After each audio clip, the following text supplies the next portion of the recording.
الحمد لله رب العالمين والصلاة والسلام على سيد الأنبياء والمرسلين وعلى آله الطيبين الطاهرين وعلى من تبعهم بإحسان إلى يوم الدين أما بعد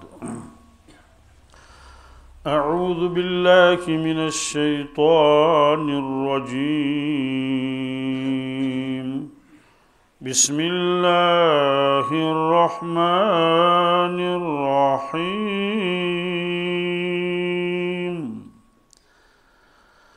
فلما ذهبوا به وأجمعوا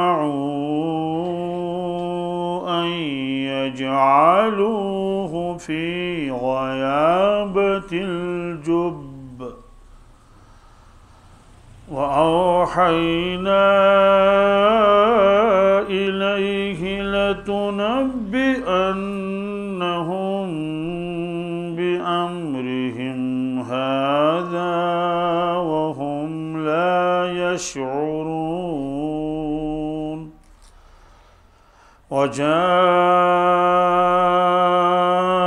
وجاءوا أباهم عشاء يبكون قالوا يا أبانا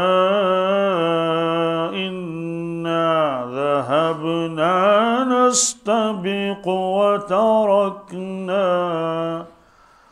وتركنا يوسف عند متاعنا فأكله الذئب وما أنت بمؤمن لنا ولو كنا صادقين وجاءوا على قميصه بدم كذب قال بل سولت لكم أنفسكم أمرا فصبر جميل والله المستعان على ما تصفون وجاءت سيارة فأرسلوا واردهم فأدلى دلوه قال يا بشرى هذا غلام وأسروه بضاعة والله عليم بما يعملون وشروه بثمن بخس دراهم معدودة وكانوا فيه من الزاهدين صدق الله العظيم.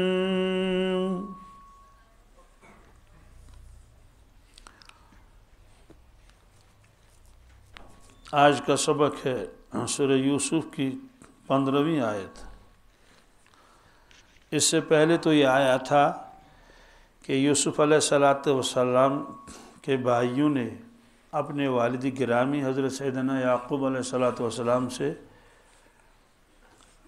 یہ اصرار کیا کہ یوسف علیہ السلام کو آپ ہمارے ساتھ کبھی آنے نہیں دیتے، بس یہیں گھر میں ہی رہتے ہیں، یہ آپ ان کو اجازت دے دیجئے کہ ہم ان کو اپنے ساتھ لے لیں، یہ وہاں کھیلے گا کودے گا، اور وہ جو وہاں جنگل کے درخت ہیں ان میں پھل لگے ہوئے ہیں طرح طرح کے، تو پھل بھی کھائے گا.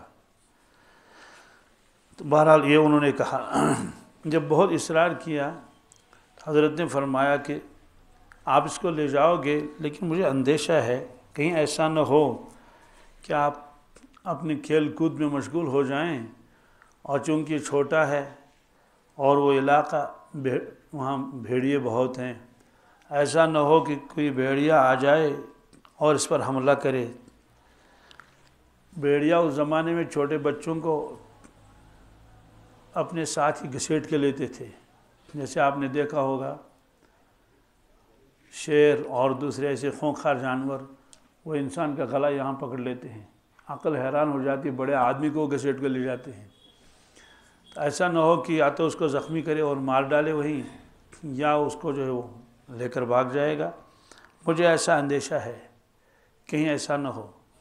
تو انہوں نے کہا کہ ابا جان اگر ایسا ہوگا یہ تو ہمارے لیے تو بہت خسارے کی بات ہے، اتنی بڑی جماعت ہے، 10 بھائی ہیں اور سب طاقتور ہیں، تنومند ہیں، یہ کیسے ہو سکتا ہے؟ ہم تو گویا کہ شیر کا بھی مقابلہ کر لیں گے، شیر کو بھی بھگا سکتے ہیں، 10 آدمی ہیں اور جوان ہیں، تو ہمارے ہوتے ہوئے بھیڑیا اس کو اٹھا کے لے جائے تو اس سے زیادہ تو ہمارے لیے شرم کی کیا بات ہو سکتی ہے کہ 10 بھائی ایک چھوٹے بھائی کو بچا نہ سکے۔ بہرحال لے گئے، کیا کریں، آخر میں تو تقدیر جو ہے تدبیر کے اوپر غالب آئی جاتی ہے۔ حضرت نے بہت انکار کیا تھا لیکن وہ بھی پیچھے پڑ گئے اور اللہ کو یہ منظور تھا، بہرحال لے گئے۔ آج کا سبق ہے فلما ذهبوا به، جب وہ اس کو لے کر چلے۔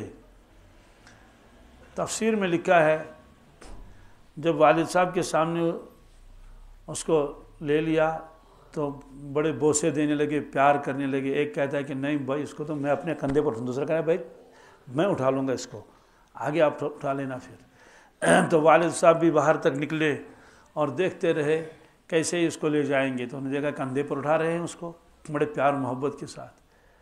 تو جب وہ نظروں سے اوجھل ہو گئے، نظروں سے دور ہو گئے، تو جس بھائی کے کندھے پر تھا اس نے یوں پٹک دیا اس کو نیچے اور مارنا بھی شروع کر دیا۔ اب وہ دوسرے بھائی کے پاس جاتا ہے کہ بھائی جان مجھے بچا لو، وہ اس سے زیادہ برا سلوک کرتا ہے۔ اس طرح سے ان کو معلوم ہوا کہ کوئی میری ہمدردی کرنے والا نہیں ہے۔ بہرحال راستے میں کیا ہوا، قرآن پاک نے ان چیزوں کو بیان نہیں کیا کیونکہ وہ چیزیں بیان کرنا مقصود نہیں تھی۔ البتہ مفسرین کرام نے تو بہت ساری چیزیں لکھ دی ہیں جس سے بالکل جو ہے کلیجہ پگھل جاتا ہے کہ یہ کیا وہ کیا، واللہ عالم کہاں تک وہ چیزیں صحیح ہیں، لیکن بار اتنا تو یہ ہے کہ ان کو مارا پیٹا، اس میں تو کوئی شک و شبہ ہے نہیں۔ بہرحال پھر اس کے بعد انہوں نے پھر ایک مشورہ کیا، اس کو کیا کریں گے، اس وقت تو ابھی ہمارے قابو میں ہے۔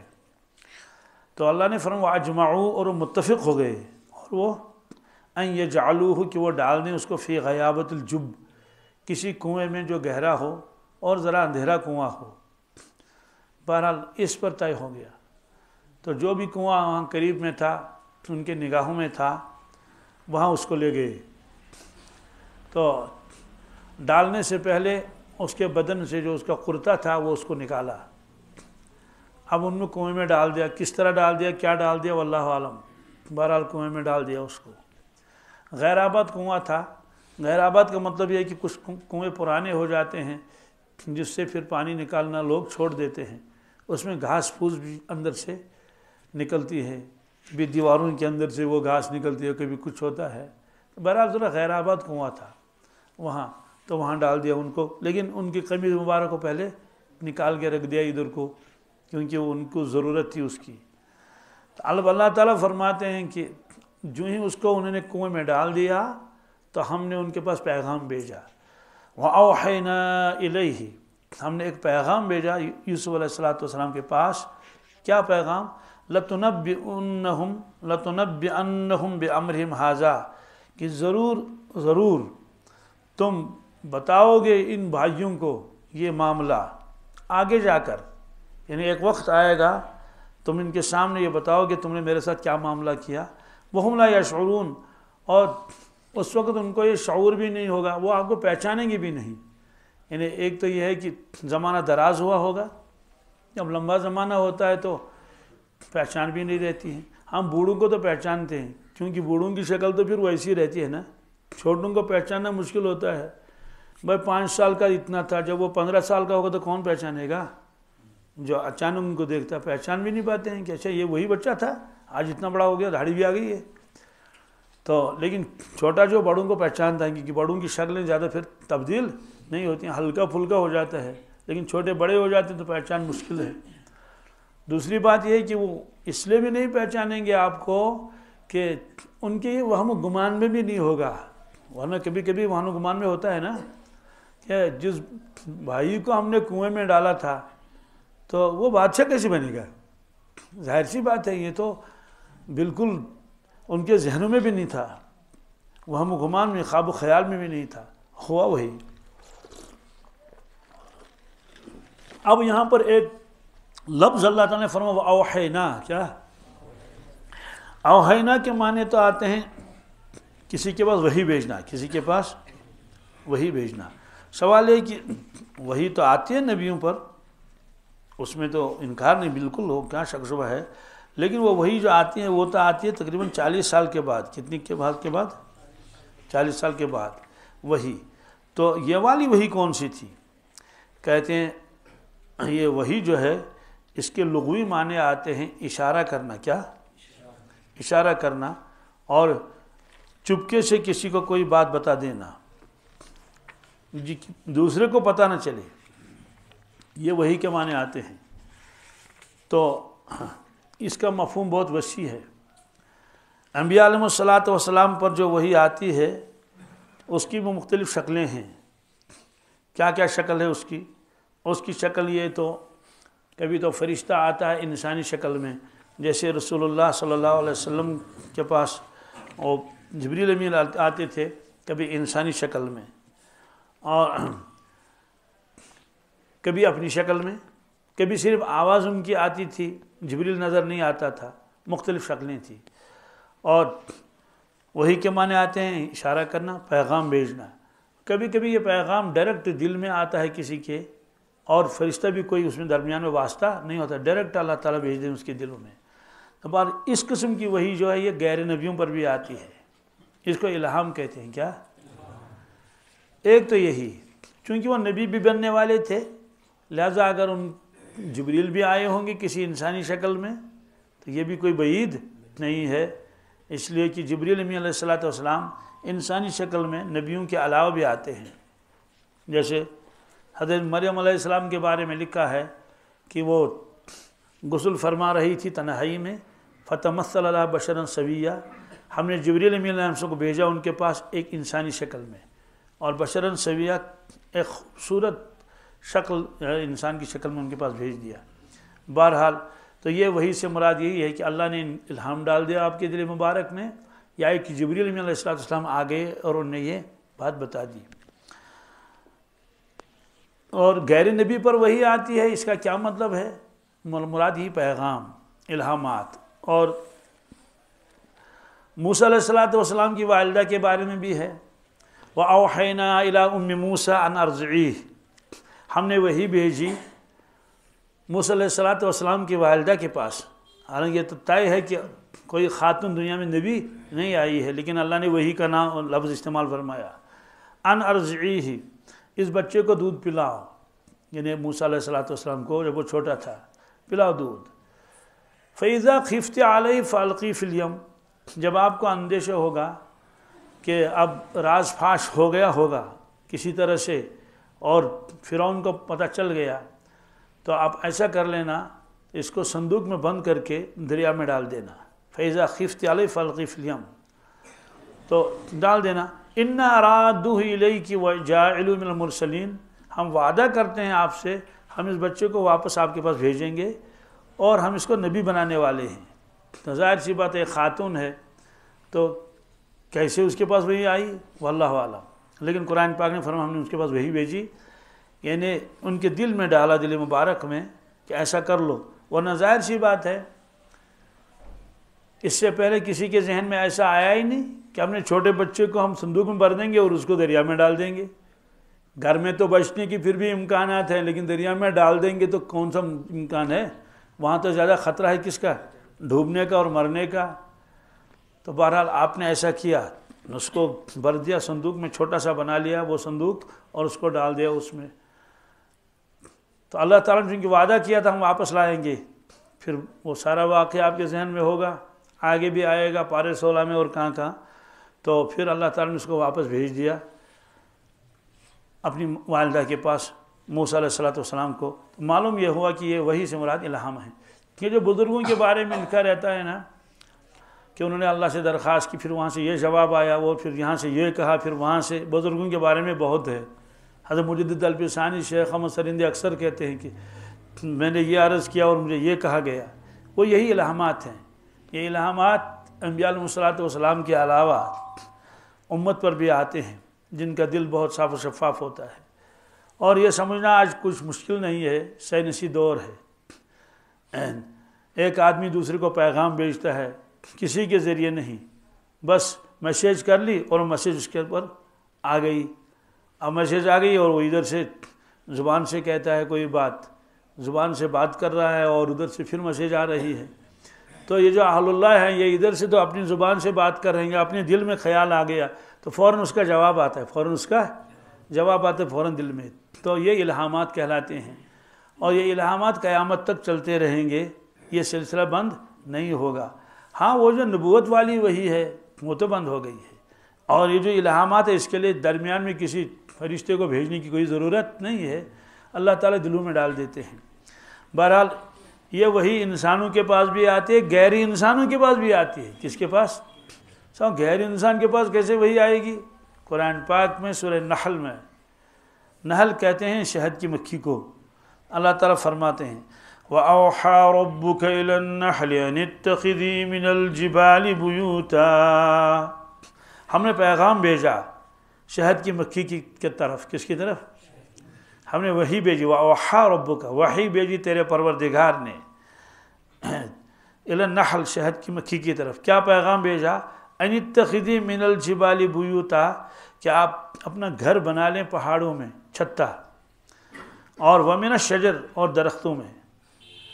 اور وَمِمَّا يَعْرِشُونَ، اور چھتوں میں، جہاں چھت لگے ہوئے ہیں یا جہاں چھتریاں لگی ہوئی ہیں اونچائی ہو. تو شہد کی مکھی انہی اونچی جگہوں پر اپنا چھتا بناتی ہے. یہ جو ہم نے ان کے لیے چھتا بنایا وہ نہ خود ہی وہ آرٹیفیشل بنایا نا، وہ لکڑیوں وغیرہ کا، وہ اس کی فطرت کے خلاف ہے، اس کی فطرت کے، کیونکہ وہ بہت نیچے رہتا ہے. بہرحال وہ مجبور ہے اسی میں رہنے کے لیے، ورنہ تو اس کا اصل مزاج تو یہ ہے یا تو پہاڑوں میں رہے. چنانچہ پہاڑوں میں بہت سارے شہد کے چھتے ہوتے ہیں، پیور شہد اس میں رہتا ہے. اور درختوں کے اوپر بھی. اور یہ ریچھ جو آتے ہیں یہ درختوں پر چڑھ کے کھا لیتے ہیں. میں نے کئی جگہیں ایسی خود دیکھی ہیں، مجھے لوگوں نے بتایا کہ یہاں پر جو شہد کا وہ چھتا تھا اور ریچھ آیا اور اس کو کیا کر لیا اور ایک دم صاف کر لیا، ختم کر لیا. تو وہ تو درندہ ہے نا، وہ کیا کرے گا، یوں کر کے اور کھاتا ہے، اس کو بڑا مزہ آتا ہے شہد کھانے میں. تو یہ جو نیچے ڈبہ بناتے ہیں ہم، یہ اس کی فطرت کے خلاف ہے. اور بہت سارے جانور ایسے ہیں، کیڑے مکوڑے، جو اپنا گھر بناتے ہیں زمین میں بناتے ہیں گھر، جیسے وہ بھونرے وغیرہ بھی ہوتے ہیں. لیکن شہد کی مکھی کبھی بھی زندگی آپ نہیں دیکھیں گے کہ شہد کا چھتا کیا ہو، نیچے ہو، گہرائی میں ہو. کیوں؟ اس کو معلوم ہے کہ جب یہ گہرائی میں رہے گا تو اس کے اندر جو پانی آئے گا، گرد و غبار آئے گا. اور اس کو معلوم ہے کہ یہ شہد ہے، یہ اللہ تعالیٰ نے بنایا لوگوں کے لیے. ایک تو یہ وہی بھیجی کہ تم گھر کہاں بناؤ گے اور کس طرح بناؤ گے. کیا یا تو سائنس اسٹوڈنٹ بہت ہیں، ایک سائنس ہے بیہائیو، سائنس بیہائیو، یعنی نہیں بی سائنس، کیا بیہائیو تو وہ ہے وہ جو چھتا ہے، تو بی سائنس. اس میں تو ایک ان کا مستقل نظام ہے کہ ان کے پہرے دار بھی ہوتے ہیں اور ان کی کوئین بھی ہوتی ہے اور کیا کیا. بہرحال یہ اللہ تعالیٰ فرماتے ہیں یہ میں نے کیا. یہ ایک وہی تو میں نے اس کے پاس یہ بھیجی کہ چھتا کہاں بناؤ، کیسا. پھر اس کے بعد ثم کلی من کل ثمرات، پھر دوسرا حکم میں نے شہد کے مکھی کے پاس بھیجا کہ جو یہ پھل ہیں اور پھول ہیں آپ جا کے ان کا رس چوس لو. اور دوسری بات یہ کہ گھبراؤ مت، جہاں آپ کو ملے وہاں جاؤ. تو وہ سینکڑوں کلومیٹر جو ہے دور چلے جاتے ہیں شہد کی مکھیاں. فَاسْلُكِي سُبُلَ رَبِّكِ ذُلُلًا، میں نے تمہارے لیے راستوں کو مسخر کر دیا ہے. اسے شہد کی مکھی بھولتی نہیں، بالکل نہیں. اب اتنے وہ شہد کے چھتے لگے رہتے ہیں نا، سینکڑوں وہ شہد والے لاتے ہیں. تو جس کا جو اپنا ڈبہ ہوگا اسی ڈبے میں آئے گی. وہ بھولتی نہیں، کبھی راستہ نہیں بھولتی. اللہ کا نظام ہے۔ تو فرماتے ہیں کہ ہم نے یہ وہی بھی اس کے پاس بھیجی کہ ایک تو چھتا بنا لو، ایک یہ ہے کہ آپ جو ہے وہ رس چوس لو، اور اس کے بعد کہیں بھی دور جائیں تو جو اللہ نے راستے بنائے تمہارے لیے مسخر، ان راستوں پر چلو۔ پھر اللہ نے فرمایا کہ پھر نکلتا ہے ان کے پیٹوں سے یخرج من بطونہا شراب مختلف الوانہ، ایسی پینے کی چیز جس کے رنگ مختلف ہوتے ہیں، الگ الگ رنگ ہوتے ہیں، سفید قسم کا بھی ہوتا ہے، وہ براؤن کلر کا بھی ہوتا ہے۔ فی شفاء للناس، اس میں لوگوں کے لیے کیا ہے؟ شفا ہے۔ ان فی ذالک لآیۃ لقوم یتفکرون، غور و فکر کرنے والی قوم کے لیے اس میں بڑی بڑی نشانی میری قدرت کی۔ بہرحال جو لوگ جن کو شوگر ہوتا ہے کہ وہ کھانڈ وغیرہ تو نہیں کھا پاتے ہیں، لیکن ان کو پیور شہد ہو تو ان کو کوئی وہ مضر نہیں ہوگا۔ ہمارے ایک بزرگ تھے، ان کو شوگر ہو گیا تھا، بہت پہلے کی بات ہے، تو وہ شہد کھاتے تھے۔ کسی نے کہا حضرت آپ کو تو شوگر ہے، تو اس کو اردو والے کہتے ہیں وہاں شکر کی بیماری شوگر، تو آپ یہ نہ کھائیں۔ تو اس پر بڑا غصہ آیا اس کو۔ اس نے کہا کہ اللہ تعالیٰ تو فرماتے ہیں فی شفاء للناس، اور تم مجھے منع کرتے ہو اس کو، یہ یقین کی بات ہے۔ تو انہوں نے کہا نہیں، اس میں تو شفا ہے۔ بعد میں جب پتہ چل گیا تو یہ شوگر فری ہوتا ہے کیا، کتنا ہی کھا لو۔ تو اللہ تعالیٰ نے فرمایا اس میں شفا ہے، کسی قسم کا اس میں مضرت نہیں ہے۔ تو بہرحال یہاں بھی اللہ تعالیٰ نے وحی کا لفظ استعمال فرمایا کیا جی۔ اور یہ وحی جو ہے یہ سلسلہ چلتا ہے شروع سے ہی۔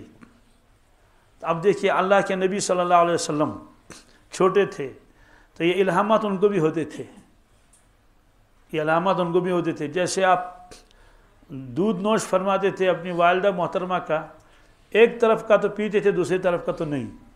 تو وہاں سیرت نگاروں نے یہی لکھا ہے کہ اللہ تعالیٰ نے ان کے پاس وحی بھیجی تھی، پیغام، کہ آپ کا دوسرا بھائی بھی ہے، اس لیے اس کا خیال رکھ لینا، ایک طرف دودھ پہ لینا۔ اس طرح سے انبیاء علیہ الصلوۃ والسلام کے پاس وہ نبوت والی وحی سے پہلے بھی وحیاں آتی ہیں، وہ مراد یہی ہے، ان کے دلوں میں یہ بات ڈال دی جاتی ہے تم ایسا نہ کرنا، ایسا نہ کرنا۔ جیسے اللہ کے نبی صلی اللہ علیہ وسلم چھوٹے تھے، تہبند پہنے ہوئے تھے، تو ان کے چچا نے کہا کہ تہبند نکالو اور اپنے دوش مبارک پر رکھ لو، کیونکہ جو تم پتھر اٹھاتے ہو، چادر تو تھی نہیں، یہ تو چھل جائے گا۔ تو یہ روایت ہے، بخاری میں بھی یہ روایت ہے اور کتابوں میں ہے۔ آپ نے تہبند کھولا اور آپ بے ہوش ہو گئے۔ اس کے بعد کبھی بھی زندگی میں آپ نے کبھی ایسا نہیں کیا، کسی نے آپ نے صدر مبارک کو دیکھا نہیں بھی زندگی میں، حالانکہ وہاں تو بڑے بڑے لوگ بھی ننگے ہوتے تھے، طواف کرتے تھے، کیا کیا کرتے تھے۔ تو یہ الہامات ہوتے ہیں وحی کا سلسلہ۔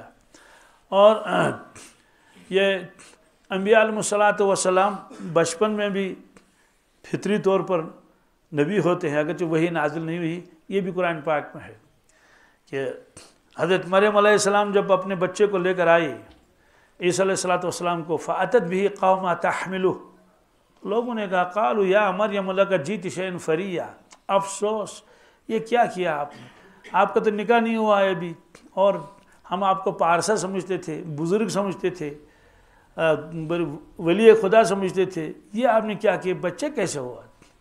تو یا اخت ہارون ما کان ابوک امرأ سوء وما کانت امک بغیہ، اے ہارون کی بہن، نہ تمہاری ماں ایسی تھی نہ تمہارا باپ ایسا تھا، یہ تم نے کیا کیا؟ تو انہوں نے کہا اس سے پوچھو، کس سے؟ لیکن زبان سے نہیں، اشارہ کیا، کیونکہ اللہ تعالیٰ نے فرمایا تھا آپ خاموش رہنا۔ تو بزرگوں نے لکھا ہے کہ جو آدمی خاموش رہتا ہے، زیادہ باتیں نہیں کرتا ہے، اس کا دل جاری ہوتا ہے، اس کا دل، تو دلیل یہی دے دی کہ حضرت مریم کو بتایا گیا کہ تم خاموش رہو گے تو یہ بچہ بولے گا، اگر تم بولو گے تو بچہ نہیں بولے گا، اس لیے خاموش۔ تو چلے خاموشی بھی نکالتے ہیں مشائخ۔ بہرحال اس نے کہا اس سے پوچھو، فاشارت الیہ وقالوا کیف نکلم من کان فی المہد صبیا، تو نے کہا کیسے اس سے ہم بات کریں گے، یہ تو چھوٹا بچہ ہے اور ابھی یہ معلوم نہیں کہ 1 دن کا تھا یا 2 دن کا تھا، ہم اس سے کیسے بات کریں؟ تو وہ بچہ سن رہا ہے تو وہ بولنے لگا، انہوں نے کہا انی عبداللہ، انی، کہتے ہیں کہ لوگوں میری والدہ سے مت پوچھو، مجھ سے بات کر لو، میں عبداللہ ہوں، آتانی الکتاب، مجھے اللہ نے کتاب دی، وجعلنی نبیہ، مجھے نبی بنایا گیا۔ تو یہ ہے آتانی النبیہ وجعلنی مبارکہ اینما کنت، میں بابرکت ہوں جہاں میں رہوں، وَأَوْصَانِي بِالصَّلَاةِ وَالزَّكَاةِ مَا دُمْتُ حَيًّا، اور مجھے اللہ نے حکم دیا ہے نماز کا اور زکوٰۃ کا جب تک زندہ رہوں، وَبَرًّا بِوَالِدَتِي، میں اپنی والدہ کا فرما بردار ہوں۔ اب ظاہر سی بات ہے، چھوٹا بچہ ہے، ابھی اس نے نہ اردو کی بات سنی ہے، نہ انگریزی کی، نہ عربی کی، اور ایسی فصیح تقریر کر لی۔ اللہ کے لیے کیا مشکل ہے یہ چیزیں۔ بہرحال اس آیت میں یہ آیا کہ ہم نے موسیٰ علیہ السلام، یوسف علیہ السلام کے پاس اس وقت وحی بھیجی کہ تم گھبراؤ مت۔ کیا شارحین نے لکھا ہے، اصل میں اللہ تعالیٰ جب اپنے پیاروں کے پاس کوئی ایسی پریشانی آنے والی ہوتی ہے اس سے پہلے تسلی دیتے ہیں، کیا اس سے ان کا غم ہلکا ہوتا ہے، ان کی اس کی پریشانی دور ہو جاتی ہے، وہ غم سہنا ان کے لیے آسان ہوتا ہے کہ اللہ تعالیٰ کی جو غیبی طاقت ان کی جو ہے ناصر ہمدرد بن جاتی ہے۔ تو یہ وہی شہد کی مکھی کے پر بھی آ گئی، اور یہ وہی الہام موسیٰ علیہ السلام والدہ کے پر آیا، اور غیر انسانوں پر بھی، حیوانوں کے علاوہ بھی یہ وہی آئے گی، جیسے قرآن پاک میں ہے ہم وہی بھیجیں گے قیامت کے دن زمین پر۔ کس پر؟ اس پر بھی وہی آئے گی۔ اذا زلزلت الارض زلزالها واخرجت الارض اثقالها وقال الانسان ما لها يومئذ تحدث اخبارها، اس دن زمین خبریں بیان کرے گی۔ کیوں؟ بِأَنَّ رَبَّكَ أَوْحَى لَهَا، یہاں میں یہی لفظ آیا، اس لیے کہ تمہارے پروردگار نے اس کو پیغام بھیجا۔ کس کو؟ زمین کو پیغام بھیجا۔ آج تک تو ہم صرف ریکارڈ کر رہی تھی لوگوں کی باتیں، لوگوں کے حالات، آج آپ بیان کرنا شروع کر دو تو قیامت کے دن جو زمین خبریں بیان کرے گی، سب لوگوں کے حالات بتائے گی کہ کس آدمی نے کیا کیا اور کہاں کیا اور کیا کیا ہوا۔ بہرحال یہ اللہ تعالیٰ فرماتے ہیں جب ان بھائیوں نے یوسف علیہ السلام کو کنویں کے اندر ڈال دیا تو ہم نے فوراً ان کے پاس پیغام بھیجا، کیا؟ لَتُنَبِّئَنَّهُمْ بِأَمْرِهِمْ هَذَا، ضرور اور ضرور ایک وقت آئے گا تم بتاؤ گے ان اپنے بھائیوں کو یہ سارا معاملہ کہ تم نے میرے ساتھ کیا معاملہ کیا، کیسے مارا، کیا کیا کیا، کنویں میں ڈال دیا۔ وَهُمْ لَا يَشْعُرُونَ، اور ان کو اس کا شعور بھی نہیں ہوگا، ان کے وہم و گمان بھی نہیں ہوگا۔ بہرحال ہوا ایسا ہی۔ اب دن بھر کہاں بیٹھے وہ واللہ عالم، عشاء کے وقت گھر پہنچے کیا، اور وہ جو کرتا تھا تو اس کے اوپر خون لگایا، اس کا تذکرہ آگے آئے گا، خون اس کے پاس لگا لیا اس کرتے کے اوپر۔ تو اللہ تعالیٰ وَجَاءُوا أَبَاهُمْ، آئے وہ سارے بھائی اپنے ابو کے پاس، عشاءً، عشاء کے وقت۔ کس کے وقت؟ یعنی شام دیر ہو گئی تھی، یبکون، روتے ہوئے۔ اب دیر کیوں ہو گئی؟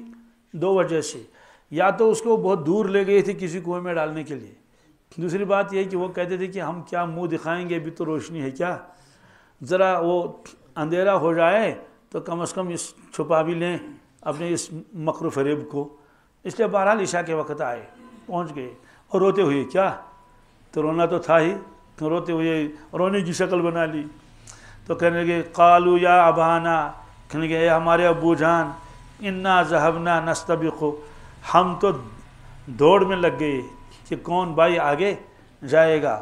وترکنا یوسف عند متاعنا، تو جو ہمارے یہ کپڑے وغیرہ تھے، زائد کپڑے اور جو بھی ہو، یہ ہم نے ایک جگہ رکھے تھے، اور یوسف علیہ چونکہ چھوٹے تھے، ہم نے کہا تم یہاں بیٹھو کپڑوں کے پاس، تو ہم نے چھوڑا اس کو اپنے متاع کے ساتھ پاس، جو ہماری اور بھی چیزیں تھے۔ تو ہم ادھر گئے، بہت دور تک چلے گئے ہم، کئی میل۔ ادھر سے بھیڑیا آیا فاکلہ الذئب، تو بھیڑیا آیا اور اس کو کھا لیا۔ کہنے کہ وما انت بمؤمن لنا، ابو جان لیکن آپ کو تو ہمارا یقین نہیں آئے گا، آپ کو تو ہمارا یقین خود ہی کہہ رہے ہیں نا، جو جھوٹے تھے نا، وَلَوْ كُنَّا صَادِقِينَ، اگرچہ ہم کتنے ہی سچے ہوں تب بھی آپ ہماری بات کا یقین نہیں آئے گا۔ وہ نقلی رویا انہوں نے، اس کو محاورے میں کہتے ہیں مگرمچھ کے آنسو، کیا مگرمچھ کے آنسو نے بہائے۔ ہاں جی، ہاں آنسو تو بہائے جاتے ہیں کبھی ایسے بھی۔ اسی لیے ایک بزرگ نے فرمایا کہ جب سے یوسف علیہ السلام کا یہ واقعہ میں نے سنا، بزرگ نے کہا جب سے پتہ چلا کہ کبھی اصلی رونا بھی ہوتا ہے کبھی نقلی بھی، تب سے میں نے کہا ہر ایک رونے والے پر بھروسہ نہیں کرنا چاہیے، ہر ایک رونے والوں پر بھروسہ نہیں کرنا چاہیے، خاص طور سے جو ساس اور بہو، کیا ساس آئے گی وہ اتنے بڑے آنسو گرائے گی، روئے گی بہت، لگے گا کہ بس یہ تو بالکل ساز ہے، یہ مظلوم ہے، کیا ہے، مظلومہ ہے، بہت انتہا. اب جب وہ آئے گی وہ اس سے زیادہ بہائے گی آنسو. تو کہنے لگے بھائی تحقیق کر لو، کیا کر لو، صرف کسی کے آنسو کو دیکھ کر فیصلہ مت کرو. بہرحال یہ آنسو بھی کیا عجیب غریب چیز ہے. ایک حدیث میں ہے جبریل امین علیہ السلام نے عرض کیا یا رسول اللہ صلی اللہ علیہ وسلم، ہم لوگوں کے اعمال کو تولتے ہیں، ان کا وزن کرتے ہیں. کسی نے نماز پڑھ لی تو ہم اس کا وزن کریں گے، حج کر لے وزن کریں گے. البتہ ایک چیز آپ کی امت میں ایسی ہے جس کے فرشتے وزن ہی نہیں کرتے. کیا جس کے فرشتے وزن؟ اس نے کہا کیا؟ کہ وہ آنسو ہیں. کیا کہتے جو آدمی توبہ کر لیتا ہے، اللہ کے سامنے روتا ہے کسی بھی اعتبار سے، اللہ کے خوف سے، اللہ کی محبت سے، کہتے اس کا وزن نہیں ہوتا. کیا اس کو الگ رکھ دیا جاتا ہے. اس نے کہا کیوں؟ کہا کہ اس کا وزن کیا کریں گے، وہ تو اور ایک کام کے لیے. کہا کس کام کے لیے؟ کہتے وہ جہنم کی آگ کو بجھانے کے لیے ہے، یعنی اس کی وجہ سے جہنم کی آگ اس پر حرام ہو جائے گی. تو آنسوؤں کے بھی یہ ہوتے ہیں. تو حدیث میں ہے کہ عرش کے نیچے 7 آدمی ہوں گے. کتنے؟ 7. اس میں ایک یہ بھی ہے وَرَجُلٌ ذَكَرَ اللَّهَ خَالِيًا فَفَاضَتْ عَيْنَاهُ، وہ شخص بھی ہوگا جس نے اللہ کو یاد کیا تنہائی میں. کس میں؟ چاہے خوف طاری ہو گیا یا اللہ کی محبت میں رویا. اللہ کی محبت میں بھی بہت سارے روتے ہیں نا. تو ففاضت عیناہ، اس کے آنکھوں سے آنسو نکل آئے. اللہ تعالیٰ فرماتے ہیں کہ محشر کے میدان میں قیامت کے دن ہم اس کو عرش کے سائے کے نیچے رکھ دیں گے، اس کو دھوپ میں تڑپائیں گے نہیں. کیوں؟ دنیا میں یہ ہمارے خوف سے یا ہماری محبت میں رویا تھا. تو بہرحال یہ رونا ہے. اس رونے کے بارے میں ایک اور روایت بھی ہے کہ دوزخ سے آگ نکلے گی باہر، اور یہ قرآن پاک میں بھی ہے. کہتے ہیں یا معاشر الجن والانس ان استطعتم ان تنفذوا من اقطار السماوات والارض فانفذوا لا تنفذون الا بسلطان. اے جنوں اور انسانوں، اگر آپ بھاگنا چاہو گے کہ ہم اللہ کے ہاتھ نہ آئیں، نکلو، بھاگو. کہاں جانا ہے؟ زمین کے کناروں کو بھی پیچھے چھوڑ دو اور آسمان کے کناروں کو پیچھے جاؤ. لا تنفذون الا بسلطان، لیکن تم بھاگ ہی نہیں سکو گے. تم کہاں بھاگے گا انسان؟ ہوائی جہاز میں بھاگے گا تب بھی تو وہ کسی نہ کسی حدود میں ہوگا نا. پھر وہ بھاگے گا تو کب تک چلے گا؟ کب تک؟ لا تنفذون الا بسلطان. تو اللہ تعالیٰ فرماتی ہے میں پہلے سے بتا رکھتا ہوں تمہیں، تو اس لیے تیاری کر لو، نافرمانی مت کرو، ایمان لاؤ. فَبِأَيِّ آلَاءِ رَبِّكُمَا تُكَذِّبَانِ. اس کے بعد ہے يُرْسَلُ عَلَيْكُمَا شُوَاظٌ مِّن نَّارٍ. لوگوں اور جنوں تمہارے اوپر میں آگ کو چھوڑ دوں گا. یرسل کے معنی آتے ہیں جو چیز بند ہو اس کو کیا کرنا؟ چھوڑ دینا. جیسے پانی بند ہوتا ہے تو اس کے وہ گیٹ کھول دیتے تو پانی ایک ساتھ نکلتا ہے. تو اللہ تعالیٰ فرماتے ہیں میں ایک ساتھ آگ کو چھوڑ دوں گا. یرسل علیکم شواظ من نار ونحاس، اور کالا دھواں. فلا تنتصران، اور تم پھر اس کا مقابلہ، یہاں تو پانی کا مقابلہ نہیں ہوتا تو آگ کا مقابلہ کیا کریں گے؟ پانی کے اندر تو پھر بھی آدمی چلو وہ کیا کر لے گا، وہ تیراکی کرے گا یا کسی کشتی میں بیٹھے گا، لیکن آگ کے سمندر میں کشتی کیا ہو جائے گی؟ تو آگ کشتی بھی جل جائے گی. تو اس میں لکھا ہے کہ یہ جہنم کی آگ پیچھا کرے گی. پہلے تو سبوں کو بھی ڈرانا دھمکانا ہے نا، تو ایمان والوں کے بھی پیچھے دوڑے گی آگ. تو وہ اللہ اکبر لا الہ الا اللہ کہتے ہوں گے تو یہ آگ رکتی ہوگی، پھر پیچھا کرے گی، پھر وہ پڑھیں گے لا الہ الا اللہ، پھر پیچھا کرے گی. بہت تنگ آئیں گے، بہت روئیں گے، یا اللہ اب کیا ہوگا؟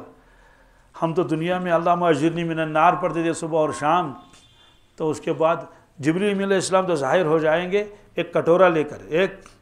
اس کٹورے میں تھوڑا سا پانی ہوگا، اور تو یہ جو مومنی کی طرف آگ جا رہی ہے بہت دور تک پھیلی ہوئی ہے، تو اس کٹورے میں یوں ہاتھ اٹھا کے یوں ماریں گے اس کے اوپر، تو وہ دوزخ کی آگ اس سے فوراً بجھ جائے گی. تو لوگ ذرا راحت کا سانس لیں گے. تو لوگ اس سے پوچھیں گے ایمان والے کہ جبریل یہ بتاؤ یہ کون سا پانی ہے؟ کیا پانی تو تھوڑا سا ہے اور آگ تو اتنی ہے. تو وہ کہیں گے کہ وہ یہ پانی نہیں ہے، یہ پانی کہتے ہیں یہ کیا ہے؟ پھر کہتے ہیں یہ اس امت کے ان گناہ گاروں کا جنہیں توبہ کی تھی ان کے آنسو ہیں. اس کو ریزرو رکھا تھا، اس کو میزان، اس کا ہم نے وزن نہیں کیا، اس کا ہم نے وزن یہ الگ رکھا ہے ان کو.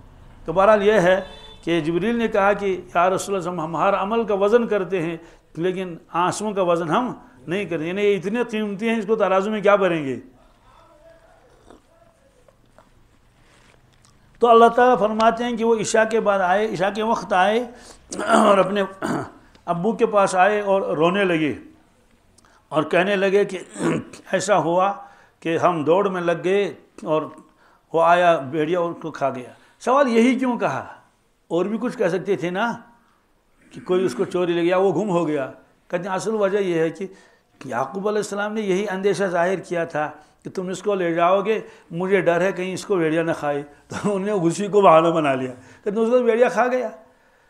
ساتھ میں یہ بھی کہا کہ وَمَا أَنْتَ بِمُؤْمِنٍ لَنَا، آپ تو ہرگز ہمارا یقین تو کریں گے نہیں، وَلَوْ كُنَّا صَادِقِينَ، اگرچہ ہم کس قدر سچ بولنے والے ہوں۔ وَجَاءُوا عَلَىٰ قَمِيصِهِ بِدَمٍ كَذِبٍ، اور ان کی قمیص لے کر آئے، بدمن کذب میں نے جھوٹا خون لگایا اس میں، یعنی وہ حضرت کا خون نہیں تھا، تو وہ بکری کے بچے کو ذبح کر لیا، اس سے جو خون نکلا تو اس کو خون جگہ جگہ لگا لیا، بس اس کو لے آئے اور اس کو بوسے دے رہے ہیں اور رو رہے ہیں کہ ہائے ہمارے بھائی کیا ہو گیا، وہ بیٹے نے کھایا، اور مکاری کر رہے ہیں۔ حضرت نے دیکھ لیا، کیا حضرت نے فرمایا قال بل سولت لکم انفسکم امرا، حضرت نے فرمایا کہ بیڑیا نے نہیں کھایا، بیڑیا نے، بلکہ تم نے ایک سازش بنائی ہے، بلکہ تم نے ایک سازش بنا رکھی ہے آپ نے۔ سولت کے معنی مزین کیا ہے تمہارے لیے تمہارے نفسوں نے ایک بات، مطلب تو یہ ہے کہ کارروائی تم نے اور کس کی ہے، وہ بیڑیا نے نہیں کھایا۔ پھر یہ بھی بتایا کرتے کو دیکھ کر، ظاہر بیڑیا کھائے گا تو کرتا بھی پھٹ جائے گا نا، لیکن اللہ نے ان کی عقل مار دی اس وقت، تو تاکہ یہ پتہ چلے جھوٹے ہیں۔ دیکھا کرتا بالکل صحیح ہے، صرف خون لگا ہوا ہے۔ تو نے فرمایا کہ اوہ وہ بیڑیا کتنا نرم مزاج تھا اور حلیم تھا کہ اس نے میرے بیٹے یوسف علیہ السلام کو اسے کرتے کو الگ کر دیا، کیا کر دیا، نکال کے، اس پر ایک دانت بھی نہیں، اس پر دانت وانت نہیں تھا، اور بڑا حلیم تھا وہ، اور اس کو خالیہ کرتا موجود رکھا۔ بس اس وقت ان کے ذہن میں اوہ معاملہ تو گڑبڑ ہو گیا، اس کو تو پھاڑنا تھا دو چار جگہ، لیکن وہ پھاڑنا یاد نہ رہا، تو یہ فرمایا کہ تم نے ایک بات بنا رکھی ہے۔ اب چونکہ نبی تھے اور ان کو معلوم تھا یہ اللہ کی جانب سے آزمائش آئی ہوئی ہے، اب انہیں کوئی کارروائی نہیں کی، کوئی بددعائیں نہیں کی، صرف فرمایا فصبر جمیل، کیا، بس میرے لیے تو ایک ہی راستہ ہے، میں کہاں ڈھونڈوں، اب عمر رشید بھی ہوں، آپ نے پتہ نہیں کیا کارروائی کی، کہاں رکھ دیا اس کو، کیا کیا، لیکن جب سے یقین تھا کہ یہ اس کو مار نہیں سکیں گے، کیا ان کو معلوم تھا کہ یہ تو نبی بننے والا ہے، البتہ آزمائش چیز یعقوب علیہ السلام کے پاس، واللہ عالم کیا کریں گے، آزمائشیں تھیں۔ بعض لوگوں نے کہا محبت زیادہ تھی، کیا تھی، اس لیے کہا کہ اتنی محبت مت کر لو، جو بھی ہو بہرحال مقدر کی باتیں ہیں۔ کہا میں صبر جمیل کروں گا، کیا جمیل کے معنی آتے ہیں خوبصورت اور عمدہ اور بہتر، مطلب تو ہے کہ ایسا صبر جس میں کوئی شکوہ شکایت نہیں، اللہ سے شکوہ شکایت نہیں کروں گا اور تمہارے خلاف کوئی کارروائی نہیں کروں گا، لیکن بس اللہ سے ہی مانگتے رہے، روتے رہے کہ یہ کیا ہوا، بہرحال کہا کہ شکایت نہیں کروں گا، کیا فصبر جمیل واللہ المستعان علی ما تصفون، کہتے ہیں کہ اللہ تعالیٰ ہی تو مستعان ہے، مستعان اس سے کہتے ہیں جس سے مدد مانگی جائے، علی ما تصفون جو بات تم بیان کر رہے ہو اس میں تو اللہ تعالیٰ ہی میری مدد کرے گا، وہی بتائے گا آخر میں کیا ہوا کیا نہیں ہوا۔ بہرحال اس کو ڈال دیا کنویں میں، ایک بھائی ان میں ذرا تھا رحم دل کسی قدر، بہرحال وہ چپکے سے جا کے دیکھتا تھا کہ یہ زندہ ہے یا کیا ہوا یا وفات ہو گئی، تو ادھر سے معلوم تھا کہ یہ تو بھوکا بھی ہوگا، تو بھائیوں سے چوری چھپکے کر کے کچھ روٹی وغیرہ ڈال دیتا اس میں، تو وہاں ایک پتھر ظاہر ہوا، اس پتھر پر بیٹھے تھے، تو سوال ہے کہ کرتا تو ہے نہیں، تو جبریل علیہ السلام کرتا لے کر آئے تھے، وہ اس کو پہنایا، کہتے ہیں وہ وہی کرتا تھا جو ابراہیم علیہ السلام کو دیا تھا، وہ جب ان کو آگ میں ڈالا گیا کیونکہ نمرود نے سارے کپڑے نکال کے ڈال دیا تھا اس میں، تو بہرحال یہ کرتا بھی بہت عجیب و غریب ہے، تو یہی کرتا لے کر آئے کہ وہ اس میں خون لگایا، وہاں بھی کرتے نے گواہی دے دی کہ یہ جھوٹ بول رہے ہیں، پھر جب آگے زلیخا کا واقعہ پیش آئے گا وہاں بھی کرتے ہی نہیں گواہی دے دی کہ کرتا اگر پیچھے سے پھٹا ہوا ہے تو یہ ہے، اگر سامنے سے پھٹا ہوا تو یہ ہے، تو کرتا بھی عجیب ہے۔ اور جب معلوم ہوا کہ یوسف علیہ السلام زندہ ہے، مصر کے بادشاہ ہے، اپنا کرتا مبارک نکال کے کہا کہ جاؤ میرے والد صاحب کے چہرے پر ڈال دو، فرتد بصیرہ، تو ان کی آنکھوں میں روشنی آ جائے گی۔ تو بہرحال یہ فرمایا کہ تو ڈال دے اس میں. اب 3 دن 3 رات وہاں رہے. اس کے بعد ایک قافلہ آیا. لیکن وہ قافلہ آیا کیوں وہاں سے جب وہ غیر آباد کنواں تھا؟ اللہ تعالیٰ نے نظام چلایا، ان کا راستہ گم ہو گیا. یہ یوں ہی نہیں ہوتا ہے سب، یہ ایک نظام کے تحت ہے.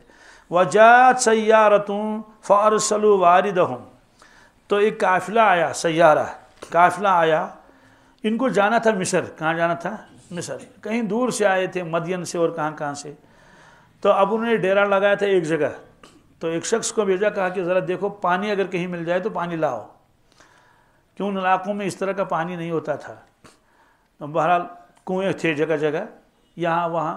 تو وہ گیا، دیکھا کہ کنواں ہے، تو اب اس نے ڈول نیچے ڈال دیا. لیکن چونکہ اس کو وہ کنواں پرانا تھا اور کنواں گہرا بھی ہوتا ہے، زیادہ نظر نیچے نہیں جاتی ہے، اور جس میں گھاس پھوس بھی نکلی ہوئی تھی کناروں سے، اسے تھوڑا گہرا کنواں بھی تھا اور اندھیرا کنواں تھا. تو ڈال دیا، رسی بھی اور وہ ڈول بھی، بالٹی. تو یوسف علیہ السلام نے دیکھ لیا کہ وہ ڈول تو آ رہا ہے. وہ یہ سمجھے کہ شاید میرے بھائیوں کو ترحم آیا اور اب یہ ڈول ڈال رہے ہیں نیچے، کہ آ جاؤ اس کو نکال ہی دیں. تو بہرحال انہوں نے رسی پکڑ لی اور ڈول میں بیٹھ گئی. چھوٹے ہی تو تھے، واللہ عالم کتنے سال کے تھے. سالوں کے بارے میں تو کوئی خاص وہ ایک روایت ایسی مضبوط نہیں، لیکن قرآن پاک کے سیاق و سباق سے پتہ چلتا کہ بڑے نہیں تھے. کیا تھے؟ چھوٹے نہیں تھے. اسے تو کندھے پر اٹھایا تھا اور اس لیے کہا کہ ہم تو سب دوڑ میں لگ گئے اور وہ چھوٹے تھے. تو اگر وہ بڑے ہوتے تو پھر وہ بھی تو دوڑتے. بہرحال تو وہ جب اس نے اس کو کھینچا، اور یہ بھی پتہ چلتا ہے کہ کو تو کھینچ بھی سکا نا، کون؟ پانی نکالنے والا. اگر کوئی 80 کلو 60 کلو ہوگا تو وہ تو کیسے کھینچے گا اس کو؟ معلوم چھوٹا ہی تھا. بہرحال اس سے نکالا تو اس کو معلوم تھا کہ شاید یہ پانی ہے، لیکن پانی نہیں، اس میں تو ایک لڑکا ہے بہت خوبصورت. فارسلوا واردہم، انہوں نے بھیجا اپنے پانی بھرنے والے کو. فادلا دلوا، اس نے لٹکایا اپنا ڈول کنویں میں. اب جب نکالا، قال، کہنے کہ یا بشرا، اللہ، اور ایک خوشخبری ہے، بشرا ہے، ھذا غلام، یہ تو لڑکا ہے یہ تو. اور دیکھا ایسا خوبصورت. بچے تو ویسے خوبصورت ہوتے ہی ہیں، چھوٹے چھوٹے ہوتے ہیں نا بچے، بڑے ہو کر پھر وہ خوبصورتی نہیں دیتی ہے، بالخصوص سرد علاقوں میں. مجھے ایک حکیم نے بتایا، وہ عالم بھی تھے، محدث بھی تھے، انتقال ہو گیا ان کا. کہنے لگے کہ یہ بات سمجھ میں نہیں آتی ہے جو کشمیر میں آتے تھے. کہتے ہیں چھوٹے بچے بہت حسین ہوتے ہیں لیکن بڑے ہو کر یہ حسین اتنے نہیں رہتے. انہوں نے کہا اس کی وجہ یہ ہے، یہاں سردیوں کی وجہ سے خون گویا کہ جم جاتا ہے، وہ خون کا دوران پورا نہیں رہتا. اب گرم علاقوں میں دیکھ لیں خون دوڑتا ہے کیا، ایسے لگتا ہے کہ بس ہاتھ بھی لال لال ہیں، بالخصوص جب حرم میں جاتے ہیں اور طواف بھی کر لیتے ہیں اور شدت کی گرمی 55 ڈگری کیا. تو یہاں جو سردیاں ہیں نا تو خون جما دیتی ہیں. تو بچے تو ویسے خوبصورت ہوتے ہی ہیں. تو پھر یوسف علیہ السلام، اللہ اکبر، ان کے بارے میں فرمایا، ارشاد رسول اللہ صلی اللہ علیہ وسلم نے آدھا حسن مخلوق کا دے دیا یوسف علیہ السلام کو. کتنا؟ آدھا حسن دے دیا ان کو. تو اندازہ لگائیے کہ تو جب وہ بچپن میں ہوں گے تو اور کیسے ہوں گے. حضرت گنگوئی علیہ الرحمہ نے فرمایا کہ میں نے اللہ سے دعا کی تھی، وہ تو بہت اونچے تھے نا مولانا رشید احمد گنگوئی، کہ مجھے حضور صلی اللہ علیہ وسلم کا بچپن دکھا دے. کیا یعنی بڑے ہو کر تو وہ زیارت تو کرتے ہی تھے، کیا ایسے حضرت کا ریش مبارک ہے، نہیں مجھے بچپن ان کا دکھایا. کہا میری دعا قبول ہو گئی. کیا اللہ تعالیٰ نے مجھے حضور کا بچپن دکھایا. تو ظاہر سی بات ہے آج کا سائنسی دور ہے، یہ سمجھنا کیا مشکل ہے. بہت ساری چیزیں ہوتی ہیں نا، فوٹو ہوتے ہیں پرانے زمانے کا اور 10 سال کا اور 20 سال کا اور 25 برس کا اور 40 برس کا. تو اللہ تعالیٰ کے یہاں یہ کیا مشکل ہے. تو بہرحال بہت خوش ہوا وہ. تو اس نے آوازیں مگنی شروع کر دی، یا بشرا، ارے یہ تو غلام ہے. اب لیکن وہ سمجھ گئے کہ کسی کا ہوگا، لہذا انہوں نے کیا کر لیا، وَأَسَرُّوهُ بِضَاعَةً، اور چھپا لیا انہیں اس کو. وہاں تو لائے، چھپا لیا اس کو سامان تجارت بنا کر. مطلب ادھر ادھر گھومنے نہیں دیا. بیٹھو ادھر سے پتہ چلا ان کو، بھائیوں کو، وہ آتے تھے دیکھنے کے لیے. یہودا آیا، دیکھا کہ یہاں ہے نہیں. یہاں اس نے بھائیوں کو اطلاع کر دی. اس نے کہا یوسف یہاں ہے نہیں. اس کا مطلب یہ کہ کوئی اس کو نکال کے لے گیا ہے. لیکن کہیں ایسا نہ ہو واپس آئے. کیا یہ پریشانی تھی ان کو، کہیں ایسا نہ ہو کہ وہ واپس گھر آ جائے، کہ وہ کسی سے کہے گا کہ وہ کہے گا بیٹے تمہارے باپ کا نام کیا ہے، رہتے کہاں ہو، وہ کہے گا میں یعقوب علیہ السلام کا بیٹا ہوں، تو وہ واپس لائے گا گھر تو پریشانی ہو جائے گی، اور وہ کہیں گے تو زندہ ہے، اور پھر مسئلہ تو وہی رہے گا. تو جو کارروائی کی تھی تو وہ تو ناکام ہو جائے گی، اس لیے وہ آئے فوراً دیکھنے کے لیے، تو دیکھا کہ قافلہ ایک جگہ ہے، تو وہاں تلاش کر لیا، تو وہاں دیکھا یوسف علیہ السلام وہاں ہیں۔ اب انہوں نے کہا کہ یہ آپ نے کہاں سے لایا؟ تو نے کہا کیوں؟ کہا تو یہ تو ہمارا غلام ہے، اس کو بھاگنے کی عادت ہے، اس کو بھاگنے کی، لیکن ہم اس کو گھر میں رکھنا نہیں چاہتے ہیں، سودا کر لو۔ کیا کر لو؟ وہ چاہتے تھے کہ قافلہ کسی طرف سے اس کو لے جائے، تو سودا ہوا۔ اللہ تعالیٰ نے فرمایا کہ چند ٹکوں میں انہوں نے اس کا لین دین کر لیا، بیچ دیا، کچھ پیسے لے لیے انہوں نے۔ یہ فرماتی کہ وَأَسَرُّهُ بِضَاعَةٍ، سامان تجارت بنا کر انہوں نے اس کو چھپا لیا۔ وَاللَّهُ عَلِيمٌ بِمَا يَعْمَلُونَ، اللہ تعالیٰ کو سب معلوم تھا یہ لوگ کیا کر رہے ہیں، تو سامان تجارت انہوں نے بنا لیا۔ وَشَرَوْهُ، اور لین دین کیا انہوں نے، بِثَمَنٍ بَخْسٍ، قیمت پر بہت ہی کم، دراہم معدود، چند گنتی کے سکے۔ کسی نے کہا 20 درہم میں بیچا، کس کو؟ 20 درہم، درہم 54 ہوتی ہے چھوٹی چھوٹی، 20، کسی نے کہا اس سے کم، کسی نے کچھ، خلاصہ اللہ تعالیٰ نے فرمایا کہ بہت کم داموں میں انہوں نے اس کو کیا کر لیا؟ بیچ ڈالا۔ کیوں؟ وَكَانُوا فِيهِ مِنَ الزَّاهِدِينَ، وہ تو بے رغبت تھے، کیا تھے؟ ظاہر سی بات ہے، ان کو تو یہ مقصود ہی نہیں تھا کہ ہمیں پیسے بہت ملے، وہ یہ چاہتے تھے کسی طرح سے اس سرزمین سے یہ نکل جائے۔ تو قافلے والے بھی نکلے، یوسف علیہ السلام دیکھ رہے ہیں، رو رہے ہیں، کیا کریں گے؟ وہ کہتے ہیں بالکل اس کو نہیں چھوڑنا، یہ تو بھاگتا ہے۔ وہ اس کو لے کر گئے اور پہنچا دیا اس کو کہاں؟ مصر۔ پھر مصر میں وہ کیا ہوا تو وہ آگے آئے گا، اس کی بولی وہاں لگ گئی اور اس کو وہاں بادشاہ نے خریدا۔ اللہم لک الحمد کلہ ولک الشکر کلہ، اللہم لک الحمد کما ینبغی لجلال وجہک وعظیم سلطانک، اللہم صلی علی سیدنا محمد وعلی آل سیدنا محمد وبارک وسلم۔